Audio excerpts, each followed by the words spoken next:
Good morning.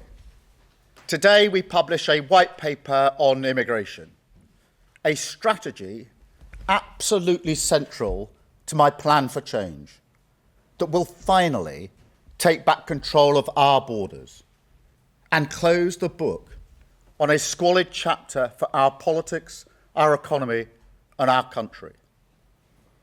Take back control. Everyone knows that slogan. And everyone knows what it meant on immigration, or at least that's what people thought. Because what followed from the previous government, starting with the people who used that slogan, was the complete opposite. Between 2019 and 2023, even as they were going round our country, telling people with a straight face that they would get immigration down, net migration quadrupled until in 2023 it reached nearly 1 million. That's about the population of Birmingham, our second largest city. That's not control, it's chaos. And look, they must answer for themselves. But I don't think that you can do something like that by accident. It was a choice made even as they told you, told the country, they were doing the opposite. A one-nation experiment in open borders, conducted on a country that voted for control. Well, no more. Today, this Labour government is shutting down the lab. The experiment is over. We will deliver what you've asked for time and again, and we will take back control of our borders. And let me tell you why. Because I know, on a day like today, people who like politics will try to make this all about politics, about this or that strategy, targeting these voters, responding to that party. No. I'm doing this because it is right, because it is fair, and because it is what I believe in. Let me put it this way. Nations depend on rules, fair rules. Sometimes they're written down, often they're not. But either way, they give shape to our values, guide us towards our rights, of course, but also our responsibilities, the obligations we owe to each other. Now, in a diverse nation like ours, and I celebrate that, these rules become even more important. Without them, we risk becoming an island of strangers, not a nation that walks forward together. So when you have an immigration system that seems almost designed to permit abuse, that encourages some businesses to bring in lower paid workers rather than invest in our young people, or simply one that is sold by politicians to the British people on an entirely false premise, then you're not championing growth, you're not championing justice, or however else people defend the status quo. You're actually contributing to the forces that are slowly pulling our country apart. So yes, I believe in this. I believe we need to reduce immigration significantly. That's why some of the policies in this white paper go back nearly 3 years. Why I told the Labour Party conference, taking back control is a Labour argument. And why, most importantly of all, inward migration is already falling with this government. It's about fairness. And look, migration is part of Britain's national story. We talked last week about the great rebuilding of this country after the war. Migrants were part of that, and they make a massive contribution today. And you will never hear me denigrate that. But when people come to our country, they should also commit to integration, to learning our language. And our system should actively distinguish between those that do and those that don't. I think that's fair. Equally, Britain must compete for the best talent in the world, in science, in technology, in healthcare. You can't simply pull up a drawbridge, let nobody in, and think that's an economy that would work. That would hurt the pay packets of working people without question. But at the same time, we do have to ask why parts of our economy seem almost addicted to importing cheap labour, rather than investing in the skills of people who are here and want a good job in their community. Sectors like engineering, where visas have rocketed while apprenticeships have plummeted. Is that fair to Britain? Is that fair to young people, weighing up their future to miss out on those apprentices? To see colleges in their community almost entirely dedicated to one-year courses for overseas students? No, I don't think that it is. And truth be told, I don't think anybody does. Yet that is the Britain this broken system has created. So as this white paper sets out, every area of the immigration system, work, family and study, will be tightened up so we have more control. Skill requirements raised to degree level. English language requirements across all routes, including for dependents. The time it takes to acquire settled status extended from 5 years to 10. And enforcement tougher than ever, because fair rules must be followed. Now, make no mistake, this plan means migration will fall. That's a promise. But I want to be very clear on this. If we do need to take further steps, if we do need to do more to release pressure on housing and our public services, then mark my words, we will. But it's not just about numbers, because the chaos of the previous government also changed the nature of immigration in this country. Fewer people who make a strong economic contribution, more who work in parts of our economy that put downward pressure on wages. So perhaps the biggest shift in this white paper is that we will finally honour what take back control meant and begin to choose who comes here so that migration works for our national interest. You know, this is where the whole debate is skewed, as if some people think controlling immigration is reining in a sort of natural freedom, rather than the basic and reasonable responsibility of government to make choices that work for a nation's economy. And for years, this seems to have muddled our thinking. But let me be clear, it ends now. We will create a migration system that is controlled, selective, and fair. A clean break with the past that links access to visas directly to investment in homegrown skills, so that if a business wants to bring people in from abroad, they must first invest in Britain. But also, so settlement becomes a privilege that is earned, not a right. Easier if you make a contribution, if you work, pay in, and help rebuild our country. Now, some people may even be against that. But I think for the vast majority of people in this country, that is what they have long wanted to see. An immigration system that is fair, that works for our national interest, and that restores common sense and control to our borders. That is what this white paper will deliver. Lower net migration, higher skills, backing British workers. The start of repairing our social contract, which the chaos and cynicism of the last government did so much to undermine. Thank you. I will now take a number of questions from the media. I've got a hopefully accurate list here, starting with Chris Mason, BBC. Thank you. Chris.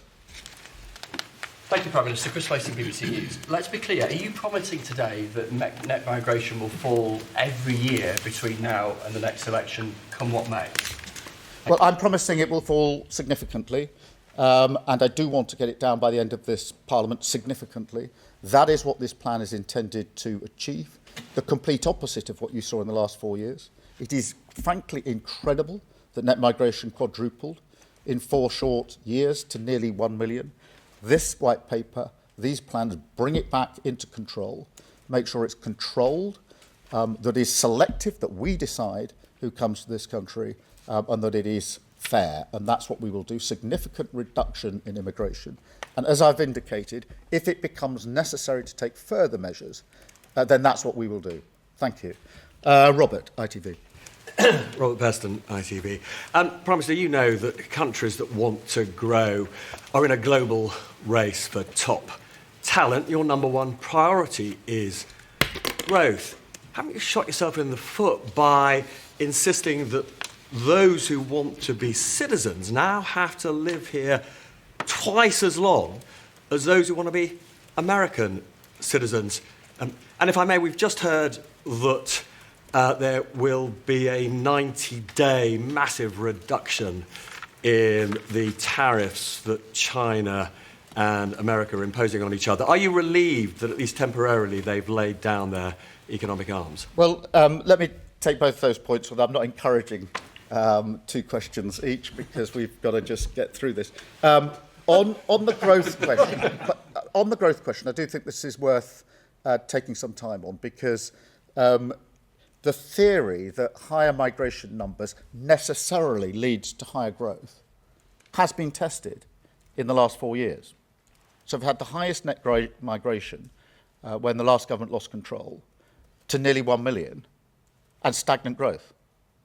And so that link doesn't hold on that evidence. The second thing is that this white paper is not just a white paper on immigration, it's also a white paper that deals with skills and training. And one of the reasons that we've had stagnant growth, in my view, for years, is because we've underinvested chronically in skills and growth. So by putting skills and growth into the same plan as migration, which is something businesses have been asking for years, you actually answer the growth question as well. And I should say as a footnote to that, as you heard in the speech and you'll see in the white paper, in relation to high talent, where we want the very best into the country, we will have routes to get that talent into this country. And I think there's real potential for us to do so in the current environment, and we intend to do so.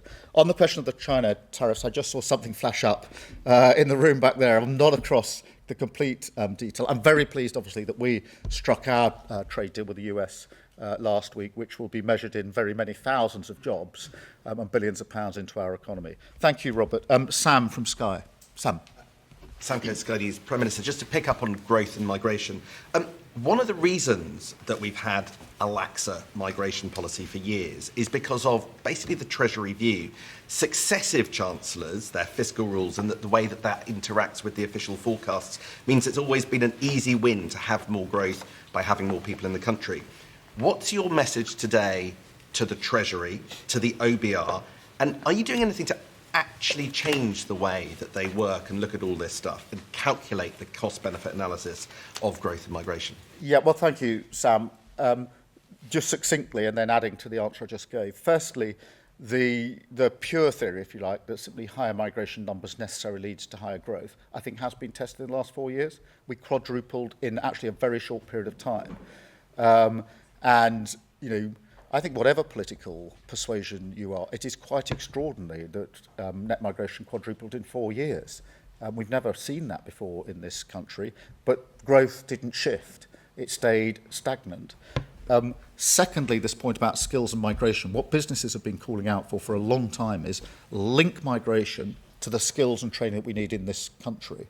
In the past, governments have done sort of knee-jerk reductions without making that link. We're making that link in this paper, which is really important in terms of where we go with the economy, because I do think it's underinvestment in those areas that's caused a lot of the problem.